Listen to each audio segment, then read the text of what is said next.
Hello members, this is Aman from Apmo stocks. We hope that you are doing well. तो जिस stock को हम लोग आज डिस्कस करने वाले हैं स्टॉक एनालिसिस में, इसका नाम है टीवीएस मोटर्स। इस स्टॉक को कवर करने का ये कारण है कि स्टॉक ने अपने डेली चार्ट में कल एक फॉलिंग वेज टेक्निकल पैटर्न का ब्रेकआउट दिया था और स्टॉक ने आज इस ब्रेकआउट को कंफर्म कर दिया है। तो जो फॉलिंग वेज पैटर्न होता है, इसको ट्रेंड रिवर्सल पैटर्न बोला जाता है। आप देख सकते हैं कि टीवीएस मोटर्स पिछले कुछ दिनों से नीचे गिर रहा था। पिछले 3-4 दिनों में स्टॉक ने काफी अच्छी रिकवरी दी है। कल इसने फॉलिंग वेज पैटर्न का ब्रेकआउट दिया और आज उस ब्रेकआउट को कंफर्म कर दिया है। तो इस ब्रेकआउट कंफर्मेशन के बेसिस पे जो मैक्सिमम टारगेट अब इस स्टॉक में निकल कर आ रहा है, दैट इज अराउंड 1116 रुपीज। इस टारगेट को कैलकुलेट करने के लिए आपको दो वैल्यूज को आइडेंटिफाई करना पड़ता है। पहली वैल्यू होगी ब्रेकआउट प्राइस और दूसरी वैल्यू होगी विड्थ ऑफ फॉलिंग वेज। तो इस केस में जो ब्रेकआउट प्राइस है दैट इज अराउंड 1050 और जो विड्थ ऑफ फॉलिंग वेज है दैट इज अराउंड 1116 रुपीज। जब आप इन दोनों वैल्यूज को ऐड कर देंगे 1050 और 1116, आपको मैक्सिमम टारगेट मिल जाएगा 1116 रुपीज का on the basis of this breakout confirmation. तो ये इंपॉर्टेंट है कि स्टॉक लगातार इस ब्रेकआउट को होल्ड करता रहे आने वाले दिनों में, जब तक ये मैक्सिमम टारगेट अचीव नहीं कर लेता है 1116 रुपीज का।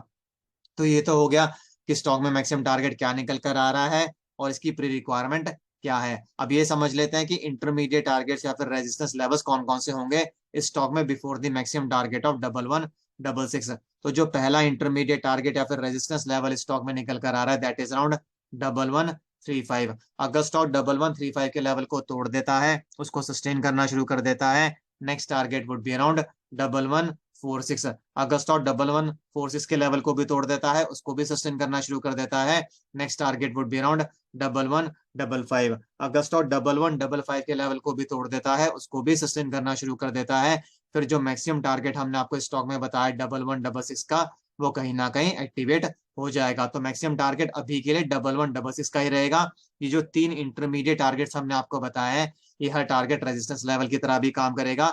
किसी भी लेवल को टच करके स्टॉक वापस नीचे आ सकता है।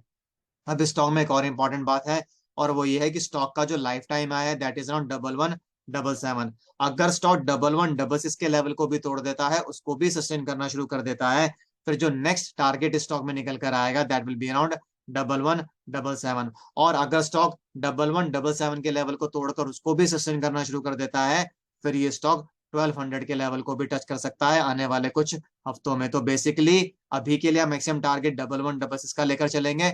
बट अगर स्टॉक 1166 के ऊपर सक्सेसफुल क्लोजिंग्स देना शुरू कर देता है, फिर next target would be around 1177 और उसके बाद फिर स्टॉक 1200 के लेवल को भी टच कर सकता है आने वाले कुछ हफ्तों में। तो बेसिकली अभी के लिए आप सिर्फ 1166 को कंसिडर करके चलेंगे। अब ये समझ लेते हैं कि अगर स्टॉक वापस नीचे आना शुरू करता है तो स्टॉक को कहां पर सपोर्ट मिल जाना चाहिए। आइडियली जो ये ऊपर वाली लाइन है फॉलिंग वेज पैटर्न की, यहाँ पर स्टॉक को सपोर्ट मिल जाना चाहिए, क्योंकि स्टॉक को पहले इस लाइन पर रेजिस्टेंस मिल रही थी।